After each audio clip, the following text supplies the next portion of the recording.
Morning, everyone, and thanks for coming to this OIIP workshop session focusing on web-based tools and data standards for in-situ oceanographic and other in-situ type of field data sets. My name is Vargas Santos, and I'm based at the NASA Jet Propulsion Lab in Pasadena, where I work at the PODAC. PODAC is NASA's Physical Oceanographic Data Archive. And what I'm going to be describing today are some results from a NASA-funded Access project, which we affectionately call OIIP. OIIP stands for Oceanographic In-Situ Interoperability Data Project. Okay? And this is a collaboration between JPL, UCA Unidata, and the University of Massachusetts. Okay? So it's a 2-year project. We are reaching the final phase. We're in the last 3 months. And we have quite a lot of good stuff to show you on the issue of data interoperability standards and related tools. So I look forward to the session and your comments as well. Before I get started, maybe we can, just as a means of introduction, how many of you people are sort of oceanographers, hands up, or work with oceanographic data? Okay, great. What about atmospheric scientists? Okay. Terrestrial, sort of remote sensing type people? Okay, great. And how many of you are sort of more on the informatics, data management side of things? So good.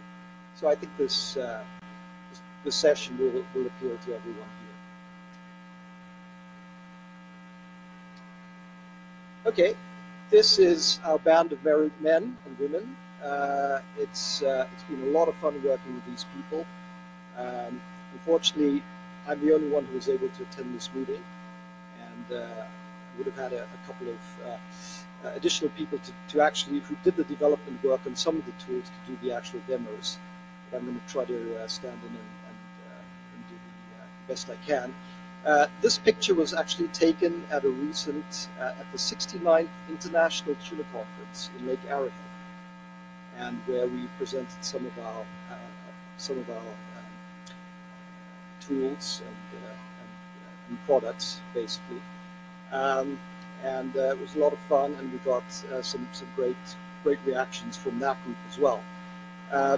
Part of this project deals with some emerging data sets, and these are data from electronic tags deployed on biological sampling platforms, so fish, marine mammals, reptiles, etc. Okay, so the agenda for the meeting. I'm going to start by giving a quick overview of the OIIP project, just a few slides.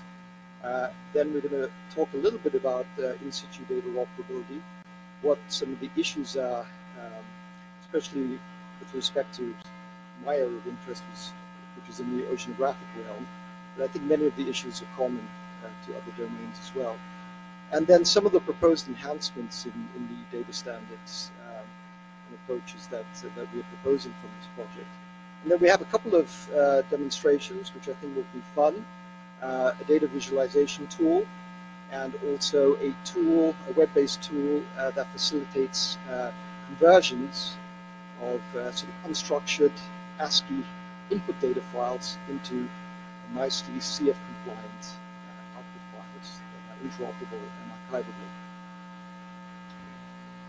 We do have an online survey, and I'd encourage everyone during the presentation or after, for sure, to fill it out. It will literally take you 2 minutes, okay?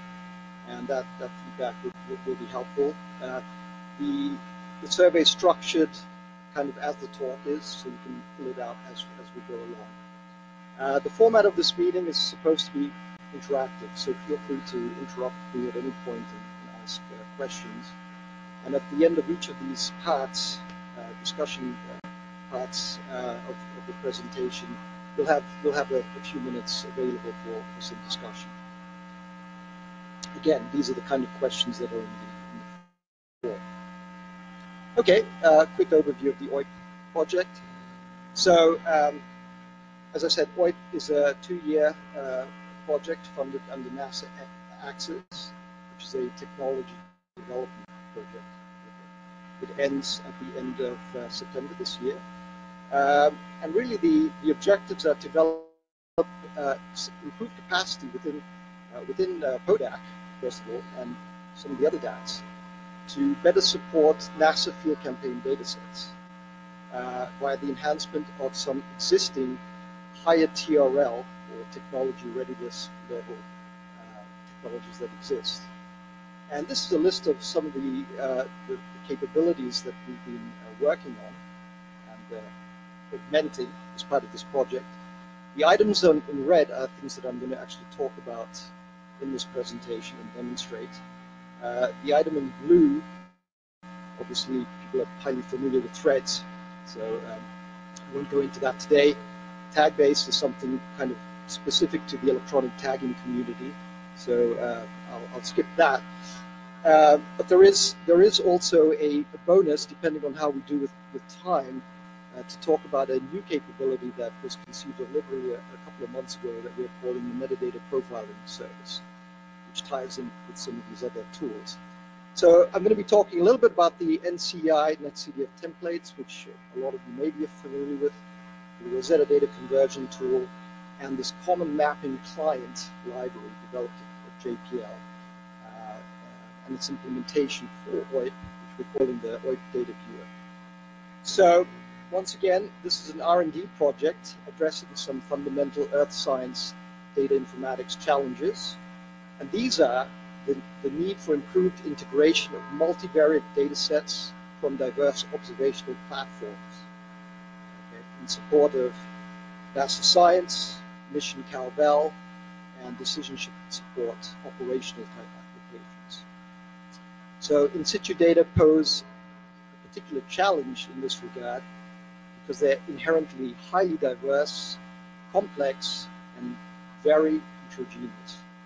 And things get really complicated fast once you start dealing with non-physical type data sets, such as biological data, okay, because of metadata issues. So these types of data sets suffer, unfortunately, from some acute interoperability problems. They are characterized typically by ad hoc data file formats and insufficient adoption of self-describing data files formats such as netCDF and HDF. And typically, there's a significant paucity of metadata. And when metadata is available, it's typically in a non-standards compliant form. Okay. So in this project, we are focusing not only on the electronic tagging data, which is an interesting but also more challenging use case, but we're also exercising the capabilities and keeping always in mind some more conventional in-situ field data sets from field campaigns, such as the SPERS salinity process in the Upper Regional Seas NASA project. So again, both the more typical type of field campaigns and also some of these emerging biological data sets. An important aspect of this project, and in fact it's a NASA Access program requirement, is that all software tools developed will be available as open source, and we are pretty close to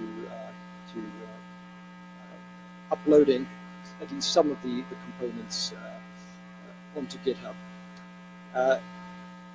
There is a link over there to our project website, oip.jpl.nasa.gov, where we have some basic descriptive information about the project, the tools, and that's where we'll have more information and also some video tutorials on how to use some of these capabilities in the coming months. So another significant aspect of this project is software development fails when it's done in a vacuum. And so we placed significant emphasis on community and stakeholder engagement in this project. So the OIIP team in the Swedish colored box there, those are the people that you saw in the picture previously, but we had a group of external collaborators at NOAA, Southwest Fisheries Science Center, at the Inter-American Tropical Tuna Commission, and at UMass LPSC, who we engaged from the outset of the project to figure out use cases and requirements for some of these capabilities, especially as regards the tagging data and metadata. And a really important part, novel part, I think, of this project is that we actually engaged instrument manufacturers early on and informed them what we were doing and how we could work together to tackle some of these interoperability issues, because that's where the problem begins. It begins as soon as the researcher runs the instrument processing software to generate an output file, and it comes back in some kind of arcane ASCII format. So it's important to engage the instrument manufacturers and a little bit educate them about these data standards, and hopefully in time they will actually adopt some of these standards as well. So we've been undertaking a range of presentations at meetings and conferences, and we have a few more coming up as well. This group is also involved in a white paper to OceanOBS 19 that will focus on interoperability issues for in-situ data. Okay, probably some of you have not had any prior exposure to some of these electronic or what is also called biologging data sets. So essentially, in the marine world, there's essentially three categories of tags, and they're pictured at the top right. Spot tags, which are essentially kind of GPS-y type tags that you get essentially a positional fix by a satellite. Typically, there's no environmental data on those, although oftentimes these tags are deployed together in combination. The next figure in the middle is an implantable archival tag. So these tags are actually surgically implanted in the animal, and the sensor stalk kind of protrudes a little bit out of the body. So that's how we get sort of external water quality, well, water physical properties of the water that they're gliding through. And then the third category is PAT tags, pop-up archival tags. And essentially, it's an archival tag in a pop-up, like a microphone body. Literally, it looks like a microphone. And there's a lead that, after a certain amount of time, degrades, and the tag pops up to the surface and transmits summarized data via satellite, which then the researcher will get in his inbox. The archival tags, you actually, and of course, with the spot tags as well, there's continuous transmissions. With the archival tag, you actually have to retrieve the tag physically, which means that the animal has to be captured. And these tags are typically deployed in terms of fish, on highly migratory species. So the capture rates in some of these tuna fisheries, say in the eastern tropical Pacific, are very high, 50% likelihood of capture within the lifetime of the animal. So it's a good return on investment for a tag that's under $500. The pop-up tags are more expensive. Anyway, but essentially what you have is a biological sampling platform. Okay, it's autonomous, but it decides where it's going. And this is one of the values of these data sets, is that these animals cue in to interesting oceanographic features.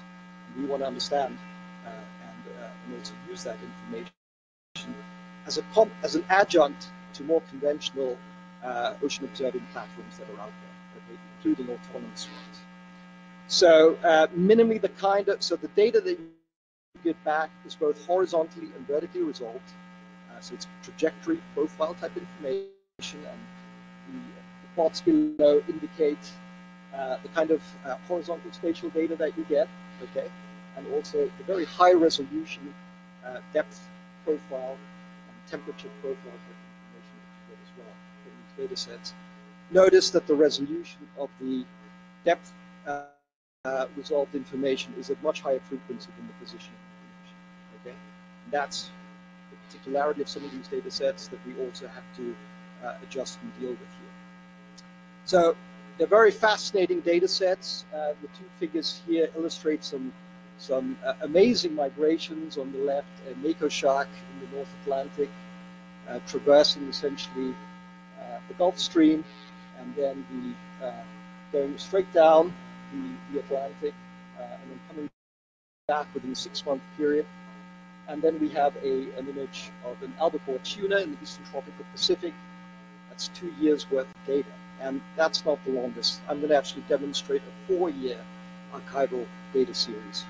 So these can be big data sets, minute resolution type time series information. Any questions to this point?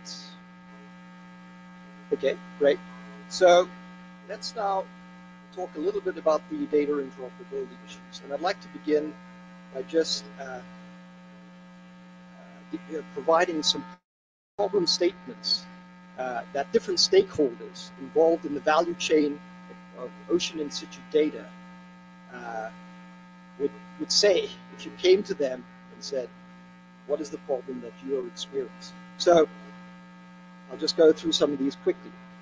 A researcher, there are so many types of data formats, similar instruments from various manufacturers. It's hard to use, hard to manage, and also hard to synthesize my data. I wish there was a specification of what metadata relating to my instrument deployments I should be capturing and packaging with the measurement data. The existing geospatial metadata standards aren't sufficient for actually interpreting the data. Okay, and that's a data manager. A project manager. I have an agency and project funding requirement to submit my data for archival to an approved data center, but don't have the resources or know how to produce the necessary standards-compliant data file for archival. That's a typical problem. Another word, and now from the other side, me, as a DAC data engineer. Oh, a project has just submitted 3 years worth of field data for archival as ad hoc CSV files. It's difficult to ingest these into our archive system, make them discoverable, and we can not easily integrate them into tools and services such as threads without significant effort. I hope some of these issues are resonating with all of you. I'm sure they are.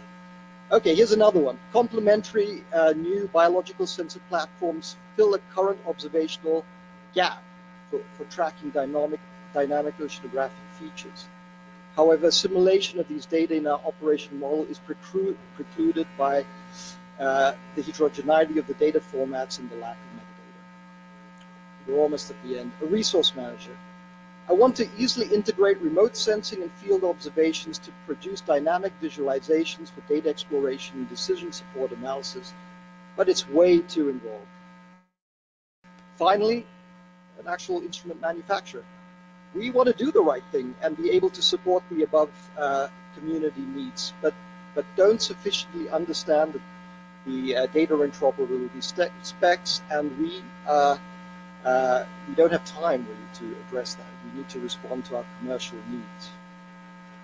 So hopefully a lot of these issues, I'm sure that they resonate with each and every one of you. Okay.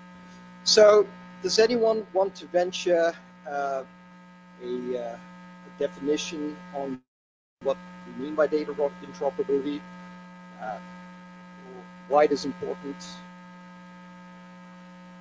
Okay, basically, it's the ability for data to be plug and play, machine to machine. So that is the ability of coupled systems to communicate and exchange data by common formats and protocols, and meaningfully interpret and reproducibly act on exchanged data. That's kind of a more formal definition. What are the key ingredients? Okay, as regards Earth science data, there's 3 key components: the file data standards, and by that we mean self-describing data files, netCDF, HDF, common metadata models, such as CF and ACDB and ISO 19115, etc., and also standard lexicons, which we which basically mean common vocabularies and semantics. So things like the CF standard names, the GCMD, NASA GCMD keywords, and things like ontologies, such as the suite ontology. So all of these exist out there, and essentially NOAA, a few years back, did a great job of encapsulating these best practices in essentially a web page that they're calling the NCI netCDF templates. It was version 2 now. And IOS is recommending IOS is the US Integrated Ocean Observing System, is recommending that data providers conform to these standards. It's essentially just an implementation of CF and ACDD type standards, if you're familiar with them, with some additional guidance onto how to deal specifically with the range of in-situ type data sets. Profiles, time series, at a fixed station, trajectories, trajectory profiles, etc. What they call these CF feature classes. Okay? What is the significance of this? Is that it permits integration of a data set with other data types. It allows for automatic processing of data and assimilation of that data into models. And this is an important one. It lowers the cost of data usage and preservation across the entire dataset lifecycle. So when it comes to dataset interoperability, okay, there's an exponential increase in the cost with the age of the dataset. If a data file is provided in a non-interoperable format, okay, the cost of utilizing that dataset, archiving that dataset, basically cascades over time. And so critically, one has to tackle these types of interoperability projects as early as possible in the data life cycle, and ideally at the point of production. Okay? And that's why, I mentioned before, engaging the instrument manufacturers is critical in this regard. So again, some of these bullet points I've already covered, but what are the issues? Again, these highly heterogeneous native formats that in-situ data come in vary by manufacturer. Even the same type of instrument can vary quite dramatically. These non-science file formats and where do CSV, the lack of metadata, okay, and also significantly, as I did mention, the lack of support for domain-specific metadata. So the CF, ACDD, metadata standards, they're great, but essentially these are geospatial metadata standards.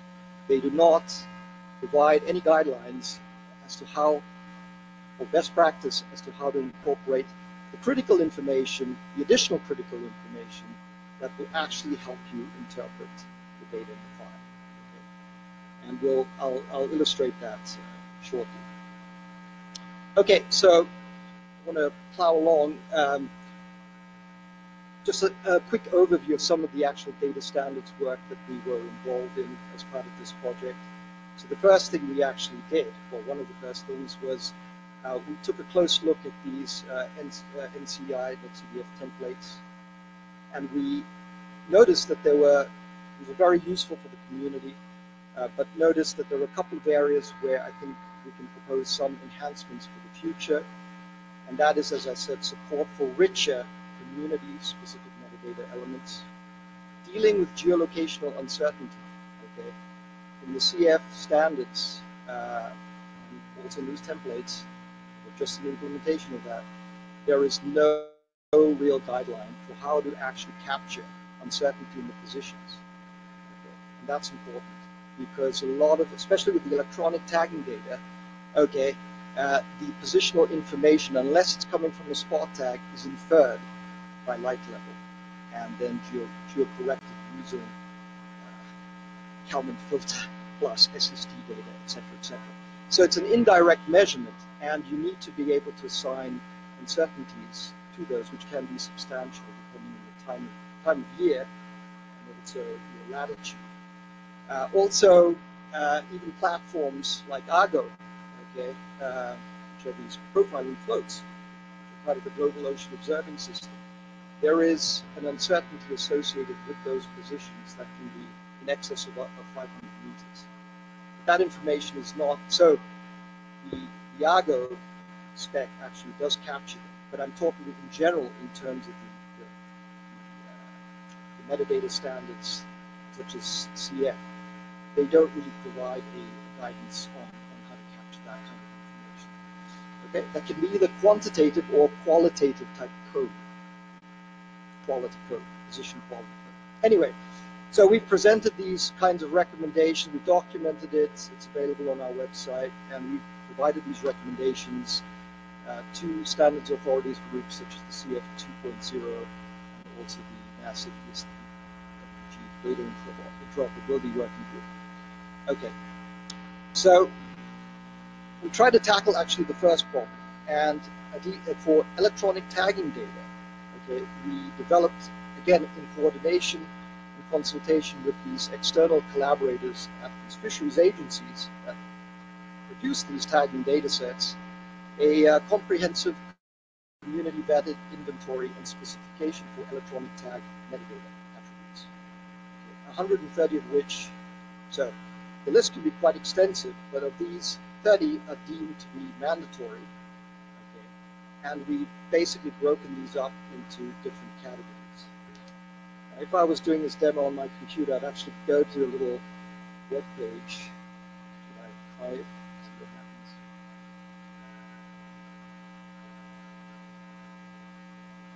Not sure how to switch. Just because I'm in presentation mode.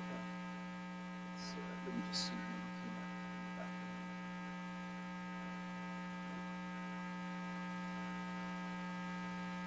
Oops.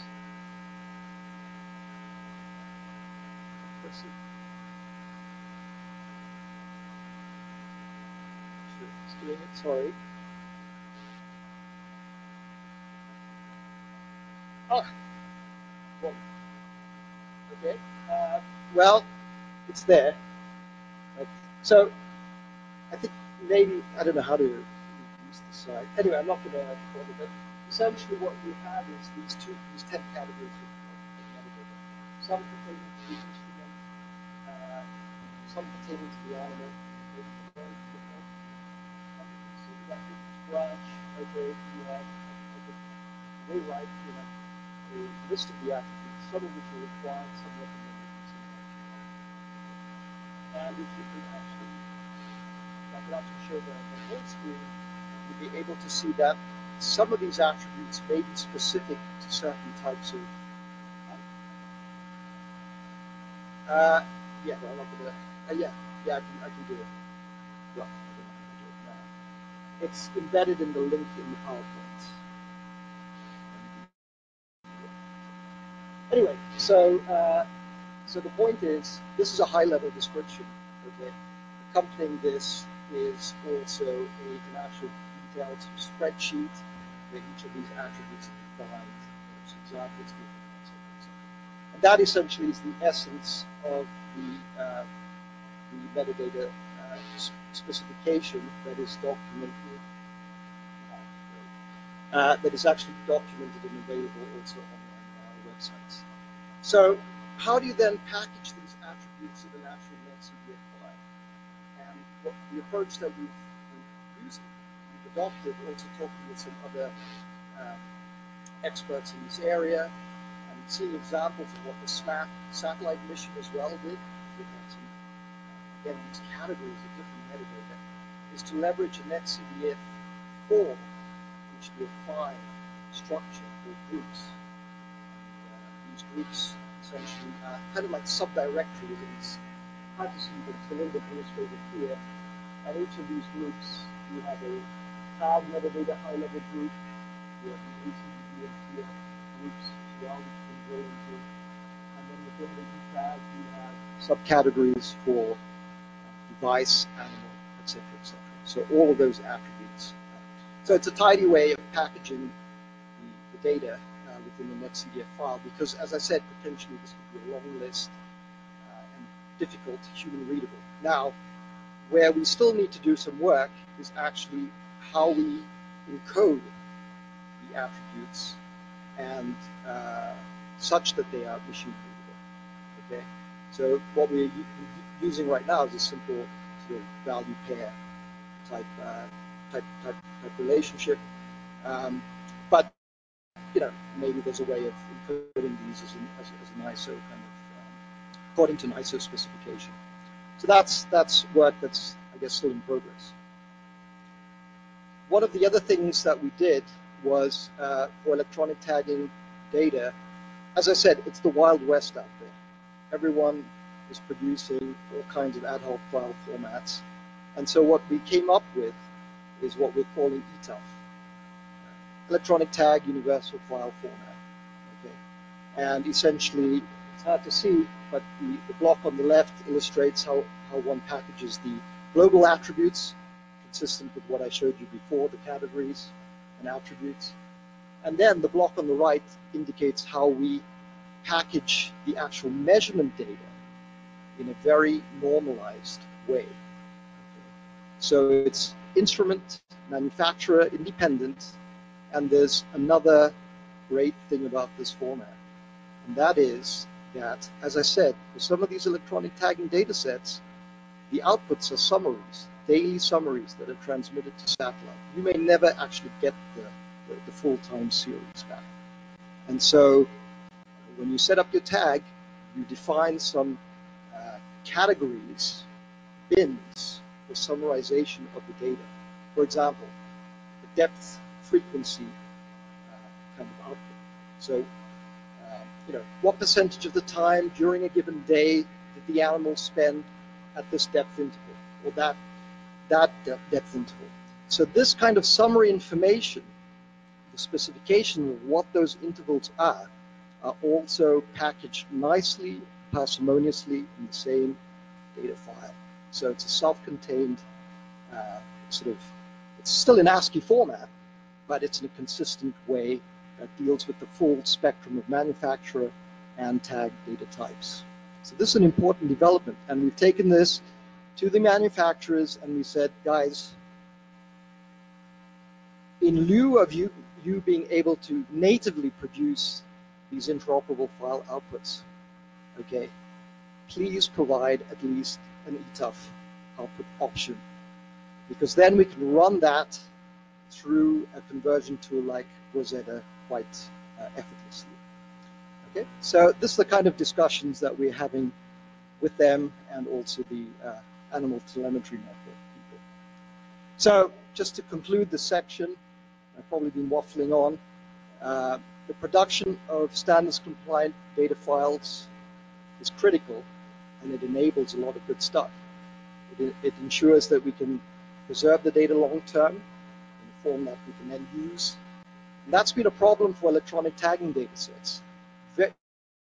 Despite substantial investment in data collection programs over at least 15 years, very few of these data sets are actually available publicly anywhere. Okay, that's a problem. And the interpretation is, well, there's a technical impediment to actually producing archive quality data files, and that's why it's not happening. Okay, so what we want to do is overcome those technical challenges by the work on this project. Data interoperability, when you're setting up an observing system, is the essence of the observing system. If you do not have these data exchange formats in mind from the outset, you're going to have major problems.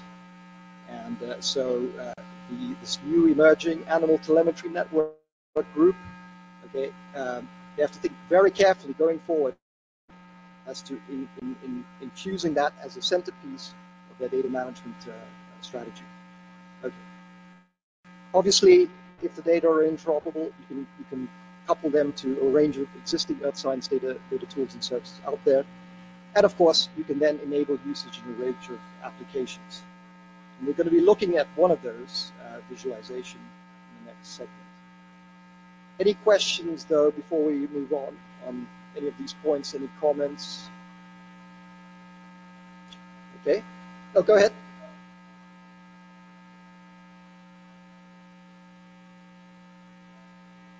Yeah, I know, because that came after. Yeah, so can I upload a new version of that? Okay. as always, you tweak these presentations until the last minute. Go ahead.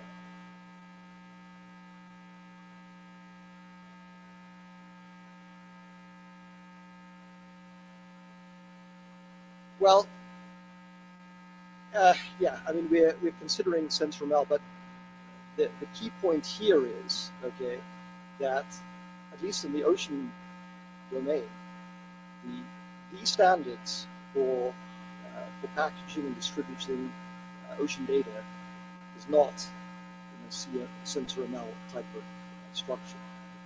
It's according to the CF and ACDP specifications. So while I think it's interesting to look at SensorML and see how we can integrate it, and maybe that's one of these areas where, you remember I mentioned, how do we package the actual attributes in the netCDF data files in a way that is machine interpretable? Or maybe that is the connection where not only to SensorML, but there are MLs for ecological markup language for other domains. And so, those are kind of specifications that are out there that I think some of those metadata tag elements could be infused as part of the attributes element. But SensorML is not really a specification for delivering data files. Okay. Trust me, the manufacturers we've been talking with, okay, are barely getting to grips with the simplest stuff, let alone the SensorML stuff. So, we need to move practically forward. I think, yes, explore these other options that I think fit into the framework, but we need to go with some standards that the Earth Science data community is actually using in order to make progress sooner rather than later. Yeah.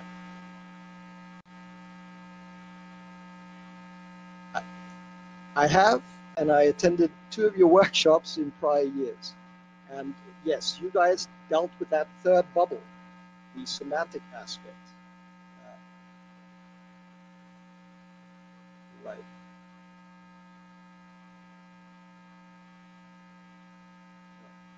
Right.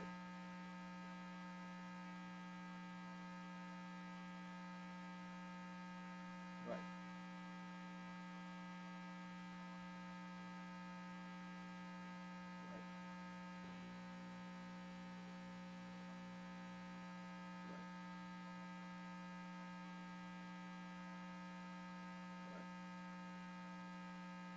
Okay, well that's there is update. Okay, well we should talk more, I guess, in the break or something. So I'd like to find out more about that. I'm definitely aware of extomes. In fact, it was in one of the earlier slides where I showed the connections we had to our other projects. So anyway, let me plow on and talk about the visualization, because I think this is cool.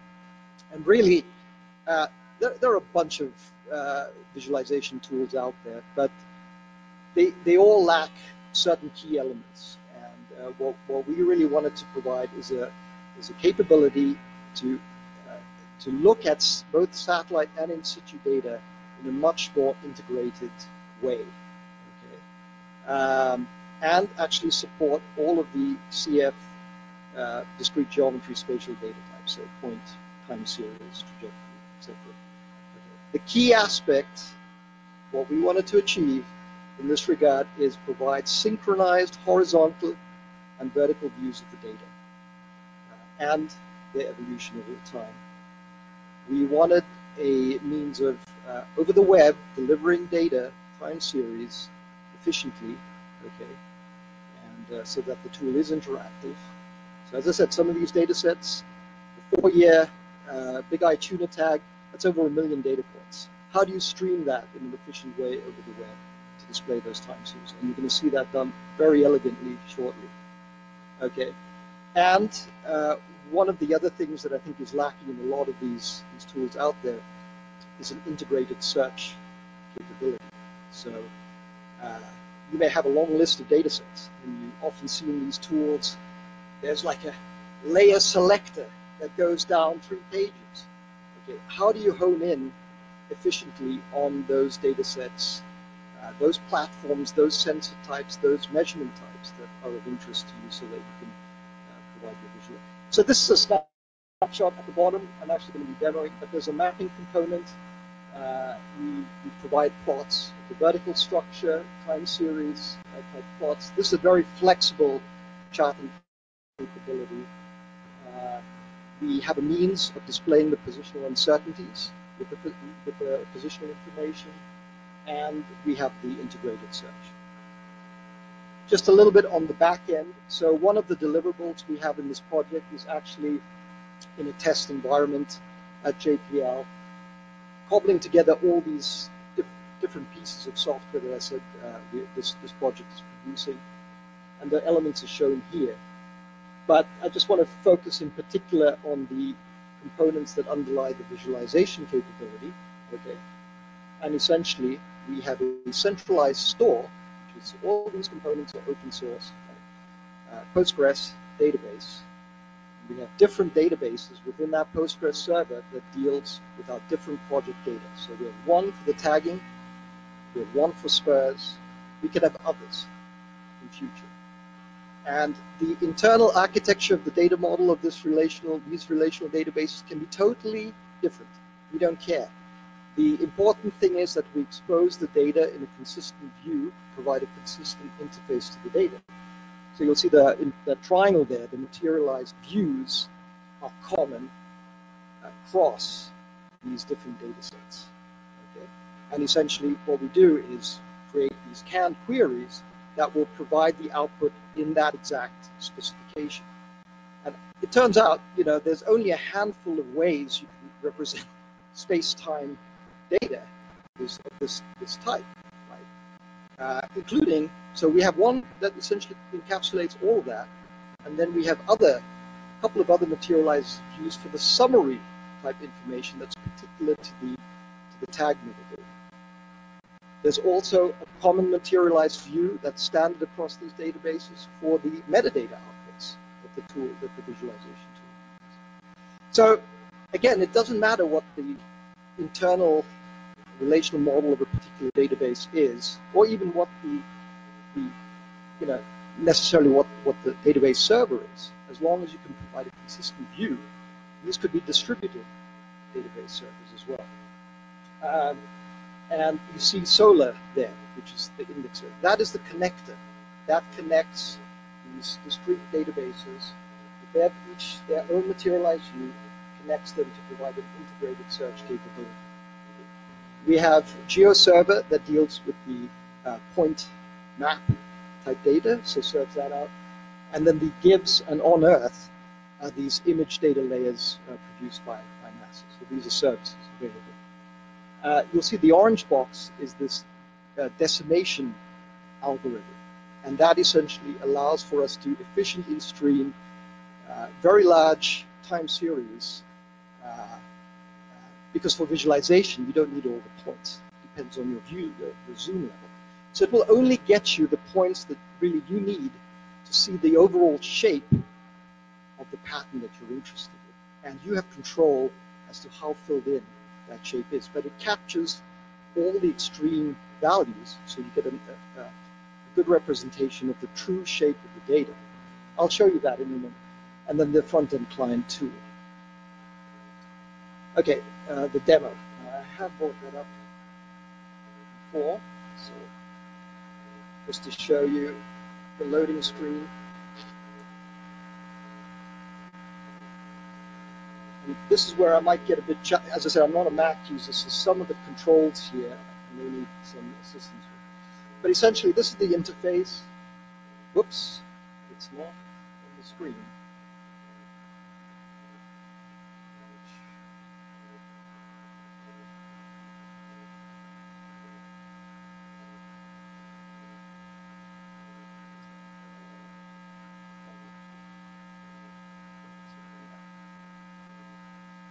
Do it now. Okay, so this is the interface, and I kind of described it briefly before. essentially we have the data selection panel and search interface here. There's two tabs. There's the datasets and then the charting. Okay, I'll go into that in a minute. This view is retractable, so you can get the whole view. Then you'll see, right now we're looking at a SST image. We have several other layers. This list could be huge.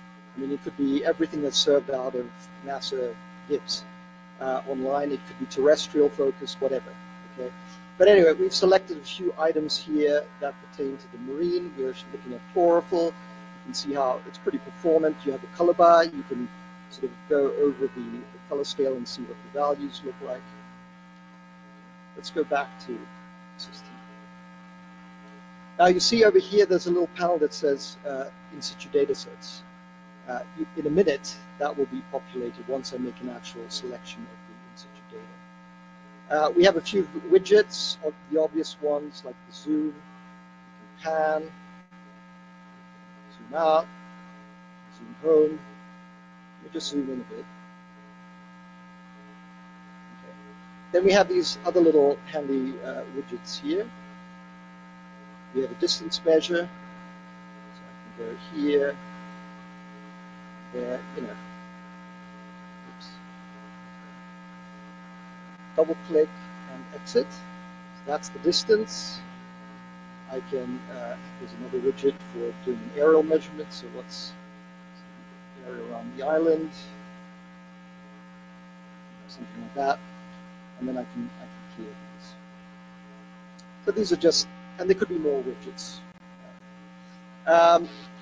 We can change the base map. We can just put a normal, without the relief, we can have none. Okay, let's just get back to blue marble. And you can see even over the wireless here, it's pretty performant. We can turn on labels for shape files that maybe in the system currently we only have just some of these standards around things, but there are shape files for marine regions, EZs, etc. We can integrate here. Okay, so that's pretty much the controls. Let me zoom home.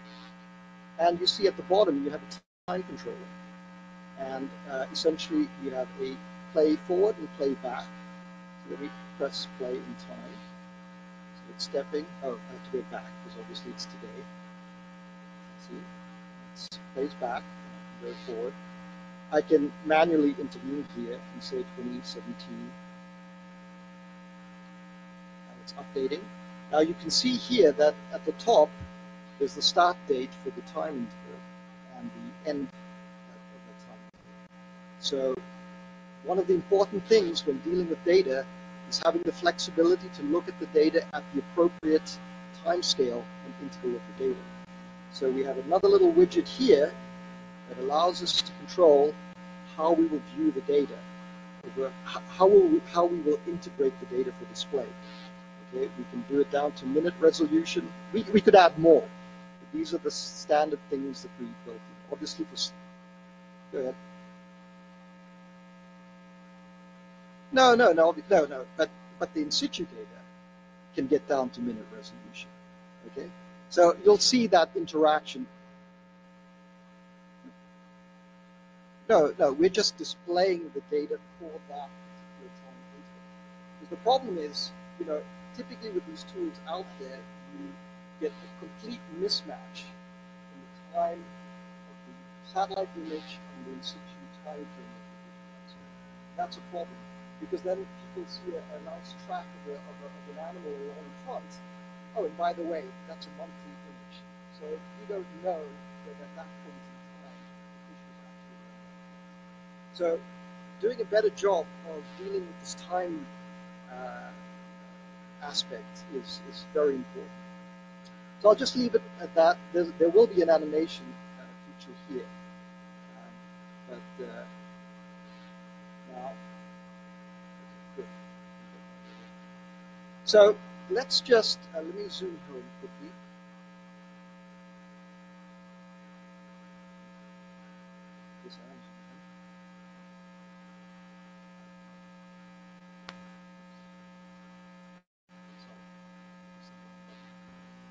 Okay, so about the selection here.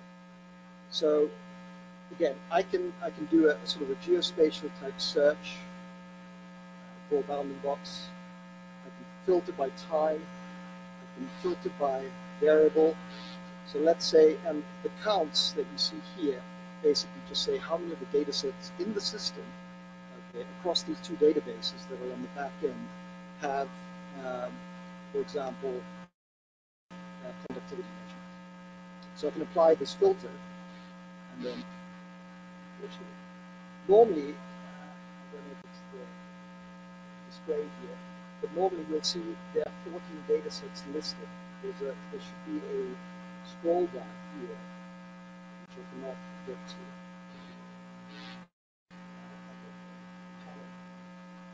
Further right. So anyway, I'll, if you do try it out,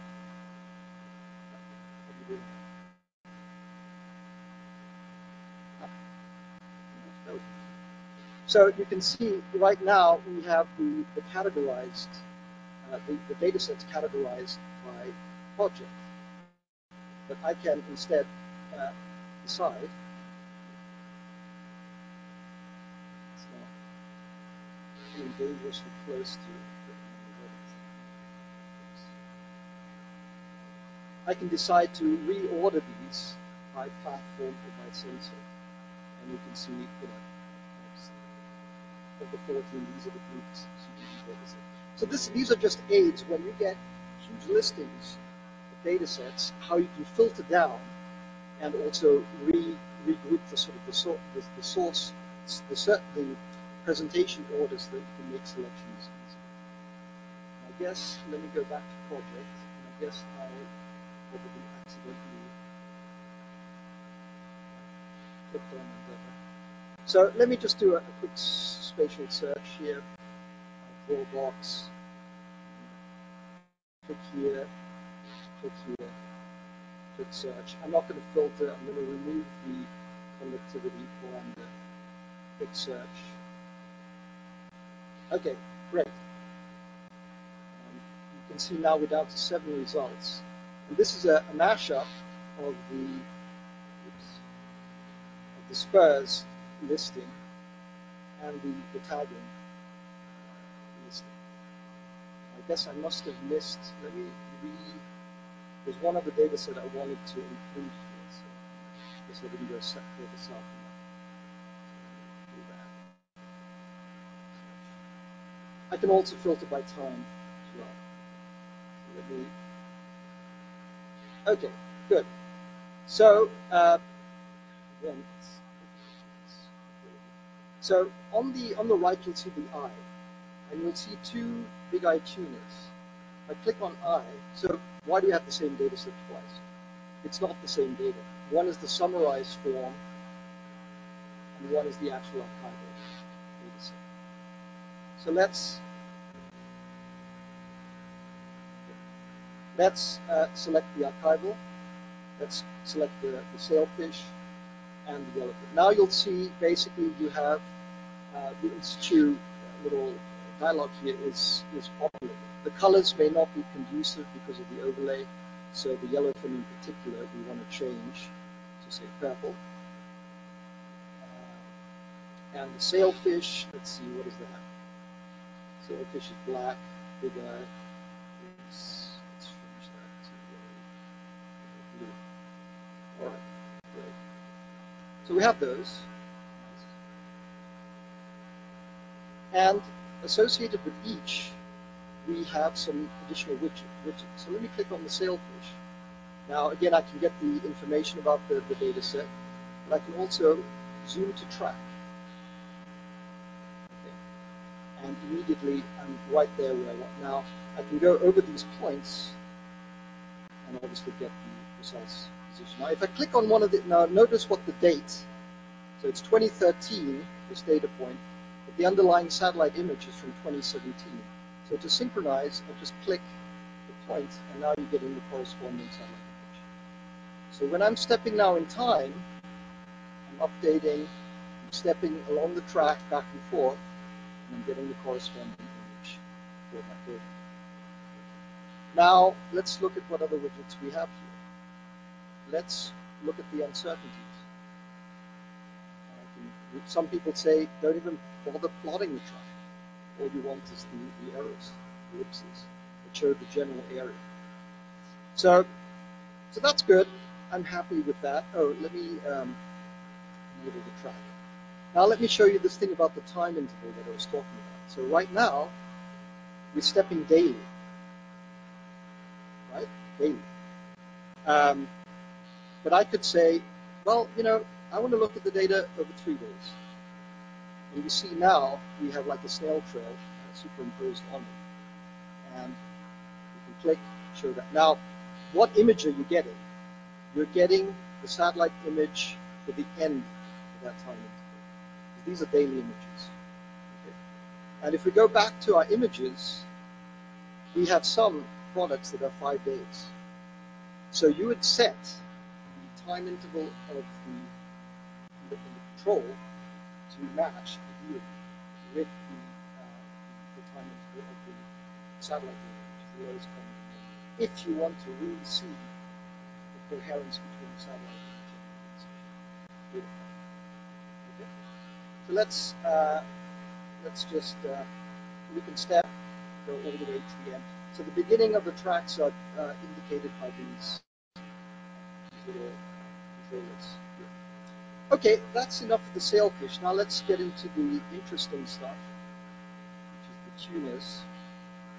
How am I doing for time? Okay, and we finish. Okay, so I'll try to be a bit quicker. So this is where things get kind of interesting now. So you'll notice that the time periods kind of overlap. There's a few months where the yellowfin and the big eye do it until overlap.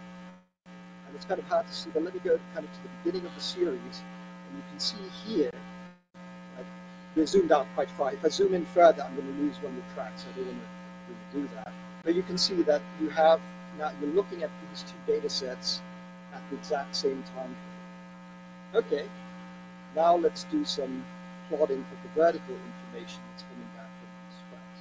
And as I said in the intro, this is a 3-year deployment. This is a 4-year deployment.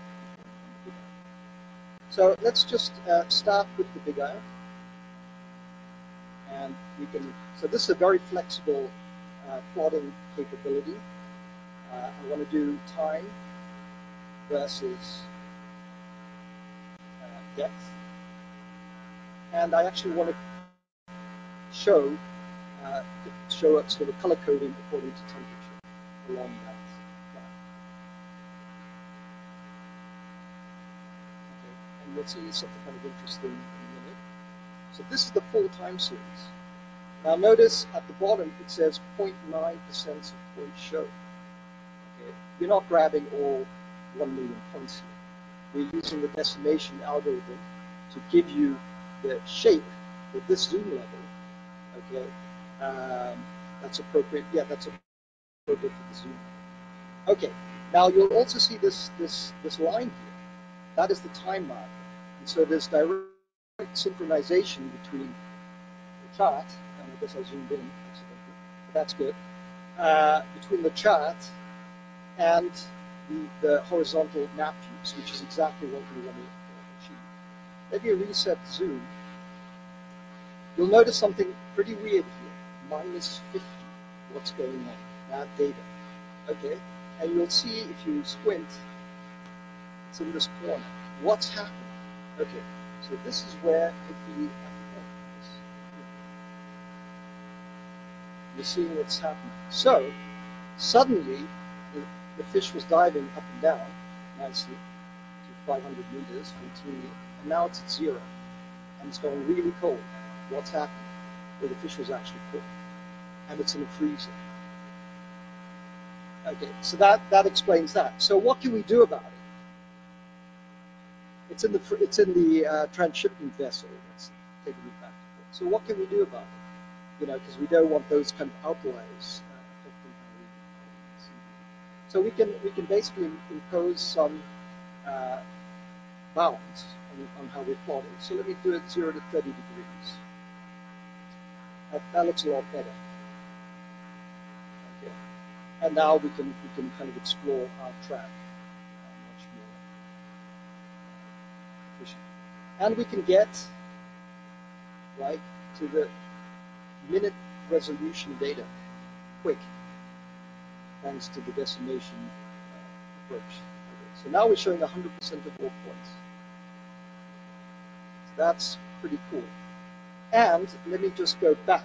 So let me show you a little bit more about the synchronization. Actually, let me do something else. Let me create a new chart. Let me do the equivalent, same chart, but for the yellowfin. Okay, now you see the one deployment occurred at the end of the yellowfin deployment. So the black line, I wish I could, 2006, 2006. So everything is aligned in terms of time. You know exactly where you are, and you can step forward in time. And I could zoom either one of these. A bit more. And in principle, I should get this. It may have gone out of the scope here. But essentially, you do have synchronization, and you can see the snail trail is moving at the same time. So if I go back far enough, I can see where did this diving spike actually happen spatially on the map, which is pretty important. We want to try to understand why they're diving to these tremendous depths. The other thing you can notice is that there are differences in diving behavior between the species, between the yellowfin. So the yellowfin, they're not on the same scale. See, one's at 1,500 and the other one is at 1,000. Let me put them on the same scale. So the y-axis, let me put this to 1,500. So, you don't have a tremendous amount of control, but you do have quite a bit of control, including the decimation targeting. By default, we're exposing 20,000 points. But we could reduce that if we want to be even more performant, or increase it if we want the full resolution. And then we can decide whether we want dots, only lines of dots, etc.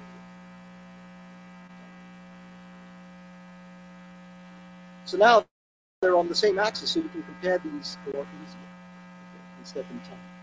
Let me do one more chart. It's a very flexible. We can actually even plot one variable against the other if we wanted to. But let me just do one more plot here and do a combined. We can combine two series. And in this particular case, we're going to do time, depth, and no temperature. To look at the tracks, the data, side by side.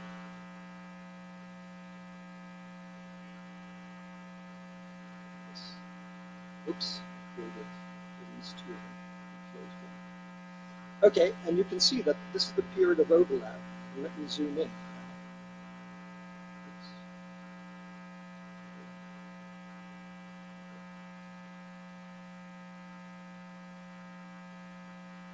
And you can basically see what I was saying before. The yellowfin are they have a shallower distribution than the tunas. Now, is it because of their ecology, their physiological preferences? Clearly, the big eye can dive to bigger depths, but they seem to separate out vertically in the water column.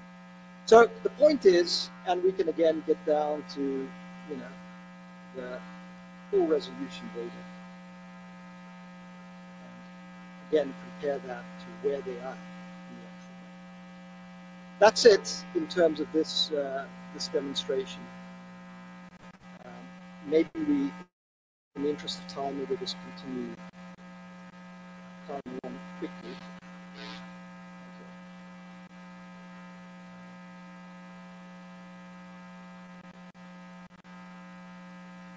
So these are the kinds of questions hopefully you'll fill out for me on your online form.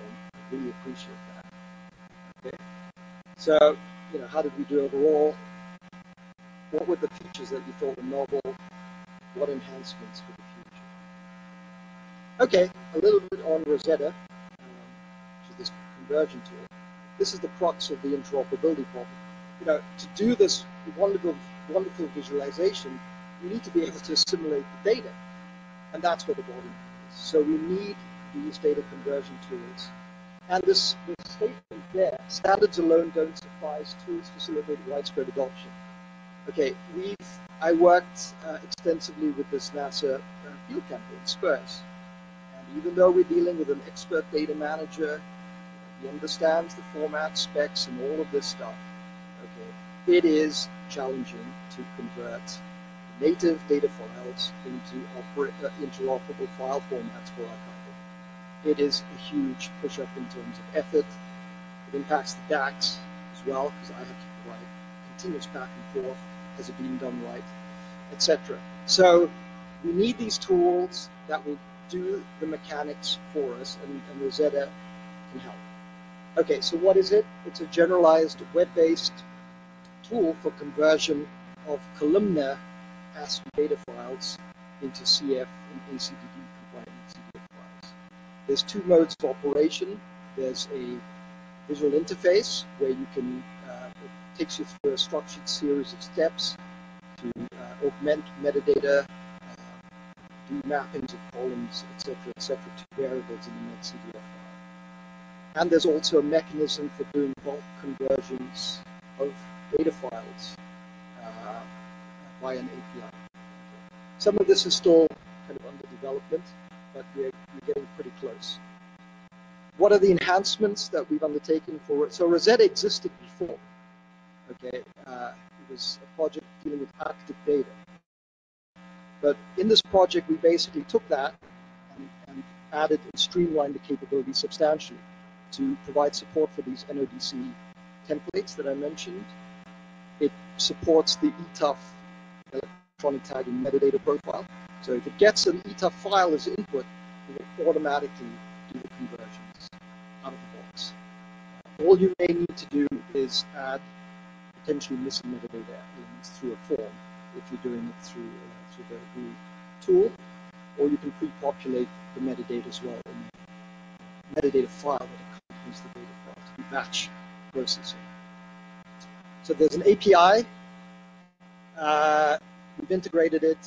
We still need to actually exercise it with respect to some of these with respect to the NASA SPURS and ocean melt in Greenland field campaigns, which are generating a lot of in-situ data. Okay, ultimately need to be archived at the PODAC. And then we're looking to operationally infuse this tool at the PODAC to help our data providers, and maybe it goes to other DACs as well. So the demo, quickly. Okay, this is it. Where is that? Now, the challenge here, I'm going to have to upload a file. Hopefully, you can help me potentially. But anyway, so this is the interface. It's kind of a web thing. On the left, you see the steps that you'll have to follow. On the right, you're in basic information, and then you can select your particular domain. Okay, and the important thing here is that, in fact, you have something that, in terms of the data type, not necessarily the platform, right? Data type. Is it a profile data set? Is it a trajectory data set? You just have to select the appropriate one, and then it will try to match that for you. So let's just do the e-tag via logging. Click Next. Now, it knows part of the extension work we did was to support the ETUF metadata and file profile. So I can select ETUF. And all I have to do here is upload a file. Now, it's on pen drive. Okay, and it's the GZ. So I can basically do a compressed file and a non-compressed text file. It's got it. It's ready to go. Now, you'll see here this ROSETTA template. It doesn't apply here because by selecting ETOP, it knows which template to apply. If I'm doing a custom file type, where I'm doing the mapping of the columns in the data file, okay, to the variables, etc., then once I do that, I can save that configuration and reuse it. So if I get a bunch of CTD files that are in the same format, same data, file format, I just need to do the mapping once, and then I can reuse that template for all the conversions, including via the automated mode. But anyway, it knows what ETOP is. So, boom. We're now into specified general information. So this is the metadata augmentation phase. Now remember, those are the 10. Oh, because I didn't exit. Oh, I'm sorry about that. You should have said that earlier. Sorry. Okay, let me go back. Yeah, no, sorry. Yeah, it's the end show. Sorry about that.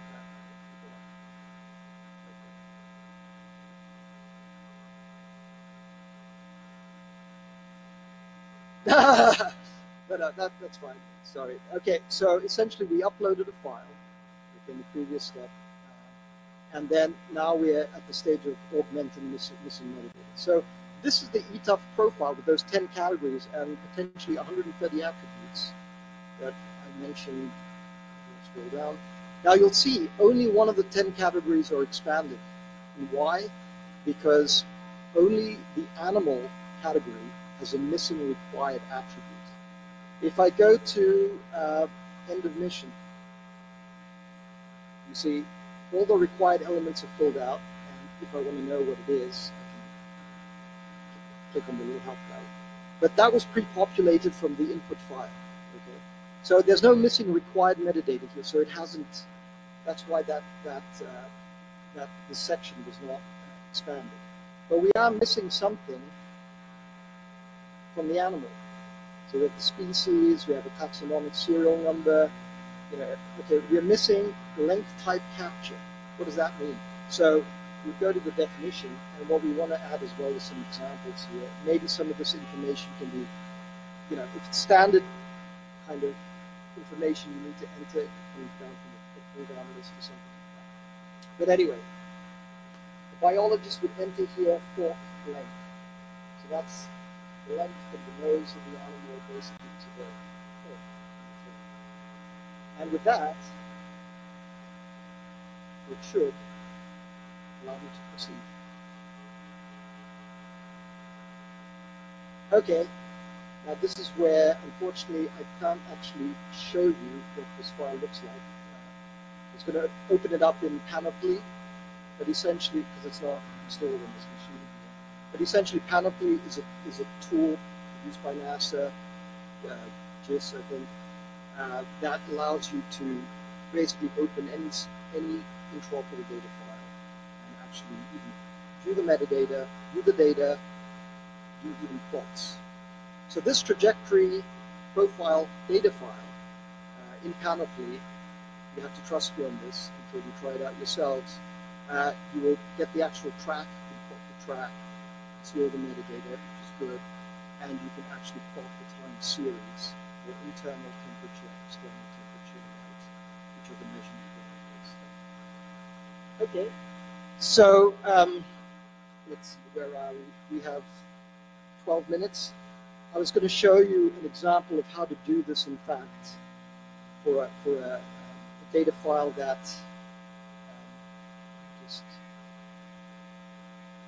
just maybe I can start the process a little bit. For a CTD file, which we don't have a template in place yet, just to show you. So we select custom file type, choose the file. Again, I'm going to get it from. This is a CTD file from the OMG Ocean Melting Greenland campaign, and it doesn't know how to deal with this file. So I'm going to have to take it through a few steps, in which I basically tell it a few things. It will guide me through. It's difficult to control the limit. So these are all the header lines. Okay. And what is the delimiter? It's a comma. Okay. Now it's interrogating the data file. And you can see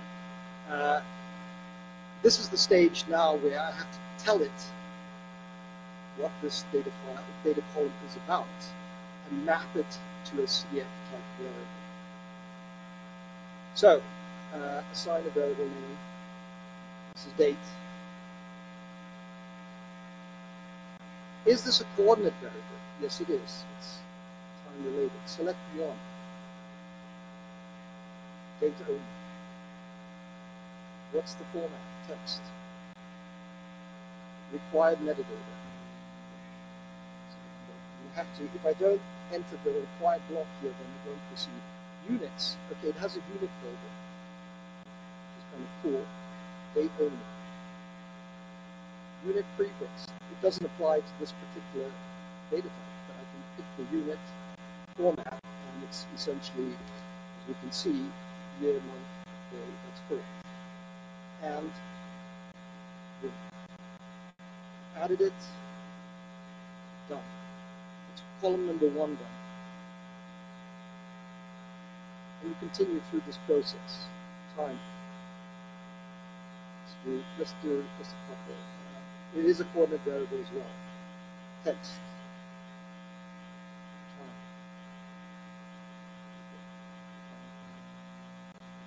Units. Show the unit label. Select. Time.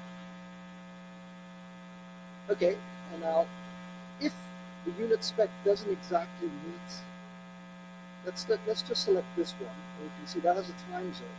We don't actually have a time zone, but it's very easy. Oops.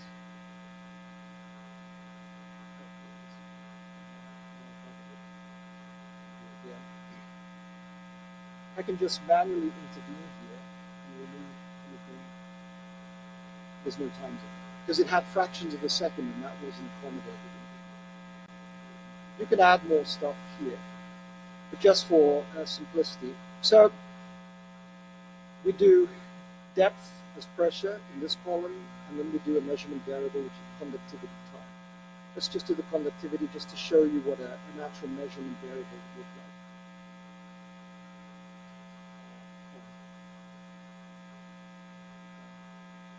It's not a coordinate variable. It's a float. Now, again, we're required, so let me just put some stuff here. Missing value, that's critical. So you have to know what the missing value is in the data file. Description and the units. So this is, anyway, so this is a case where, you may have to look up in the CF. If the unit builder doesn't provide you with a unit for conductivity, you may have to look it up elsewhere in the CF spec or the standard name variables and units. Anyway, let's just do that. And at that point, let's see, it's complaining essentially that I probably missed one required field and it's not allowing me to advance. So, I'd have to go back and figure out where that was. But essentially, let's say I have this template now for the OMG CTV data. There are 300 files from this year's field campaign. They come in this format. I save this template, and then I can essentially batch process the conversion. Okay, we're coming to the end, and I did not keep to my promise. This graph. Just come back here. So a couple of concluding points, and then maybe we can spend 5 minutes with any comments you have. So, as I said before, the data interoperability considerations are vital because they enable efficient access and consumption of data at reduced cost. The acute interoperability problems of in-situ and electronic tagging data set. It's a tractable problem because we have conversions around these NCI templates and these extensions that we propose for electronic tagging data.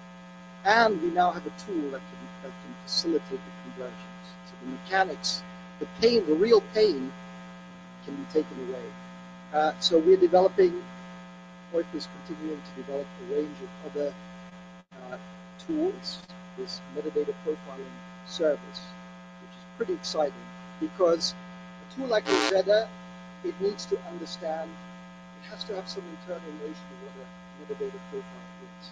It needs to understand the metadata.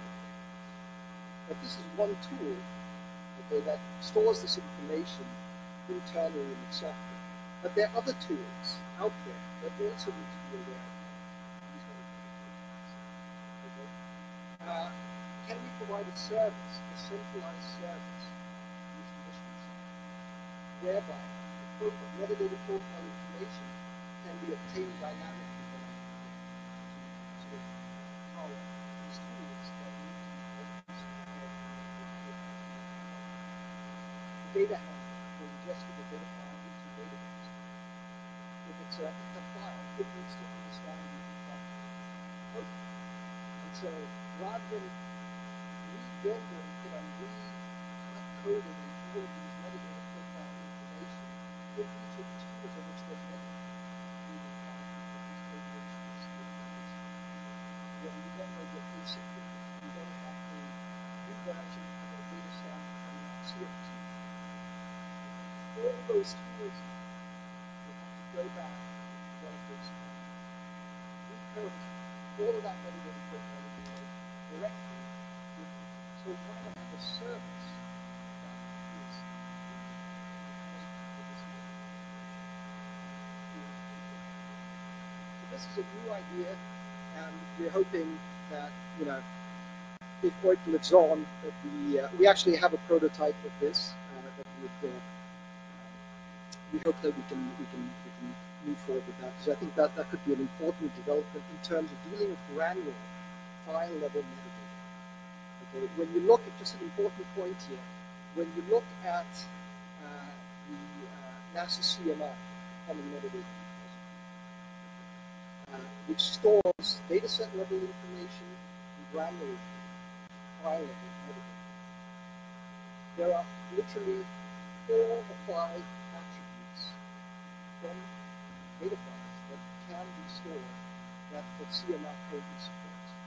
And these deal with the geospatial bounding box and the time range of the data in the file. Now, when you're dealing with in-situ data, okay, as I said, there's a bunch of this rich metadata that you need to be able to search on, that you need to be able to expose in tools in order that you can properly work with the file. Well, if these repository tools now are only capturing a handful, say, 10, say, granular metadata attributes, okay, we are basically not enabling rich search of our data files. So again, a service like CMI, which needs to, again, has its own concept of a metadata profile that it supports, could tap into a service such as the metadata profile service. So this is the scope and the implications of this. For in-situ data, all the action is at the file level. It's not at the dataset level, collection level metadata. That's typically kind of generic information. You need to get, as you saw with the electronic tagging stuff, the details are in the file. You need to be able to corral and expose them. Well, satellite, it's easier because the granules for a given mission, given product, will always be homogeneous. But we saw even these 2 examples of the yellowfin and blue-eye, big-eye tuna. And I didn't show you actually the spurs, but the internal file metadata can be quite different, even for data at the same time. So for in-situ data, it's critical that we be able to capture all of it. Okay. So anyway, that was an aside. We have 3 months left to go on the project, and if you're interested, again, please fill out the survey form. It's vital for us to know how we're doing. And if you'd like more information, include your email, and we can follow up and talk more. We do have a Twitter thing, and that's where we'll be announcing more updates in future and via the website. So with that, thank you all very much for tolerating me. And if there are any quick questions or comments, we have like a minute, maybe. But you're welcome. I'm happy to talk longer. Yes, go ahead. So we're pretty close. By the end of September, that's the end date of the project. All of these software components will be available open source. So yeah, so these are the kinds of enhancements that we would like to hear about. Right now we don't. We still have to tidy up. You know, we want to provide something that, at least for the core functions, is robust and operates well. That's the first priority. But we want to hear about, because there may be opportunities to add more functionality in some follow-up work. So yeah, these are the kinds of comments we would like to hear from you guys. Oh, we'd like a time series chat that is actually scrollable horizontally. You know, whatever. Just any ideas. If you've seen comparable tools that you think may do specific things better, then let us know. But again, the key here is it's the integration of the satellite and the in-situ data. That's the key in the synchronization aspect. Any other final comments before we go for a drink?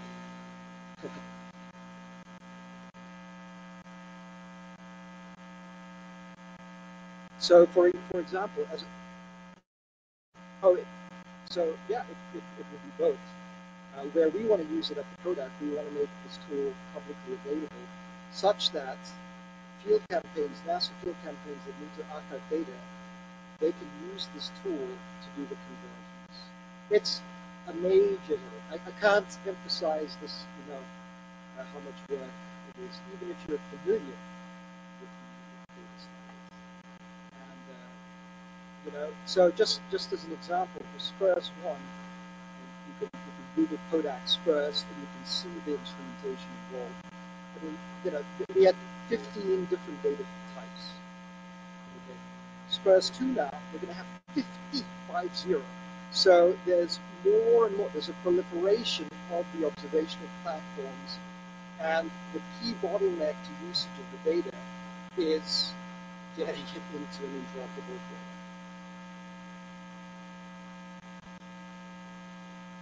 So yeah, the tool hasn't been at a stage yet where we could, it's getting there, we're close, but we want to use at least the month of August, to actually have the SPURS data manager and the OMG guys play with this tool. And it may not do everything.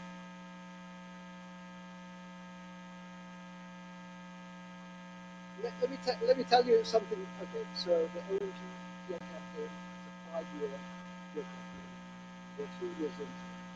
Okay. Up to this point, we haven't received a single data set for our one because of this exact problem. And so, you know, I think they're aware of this tool. Obviously, I'm in communication with them because I'm actually responsible for helping them get their data into. But we're hoping that this tool can bring some of that away from them, so they can focus on the science. That's typically in these field campaigns, the data management is way under-resourced relative to the science activities. That's a problem. It's a requirement. Yeah. Right. It doesn't work like that. Yeah, we, as a DAC, we don't accept willy-nilly data sets.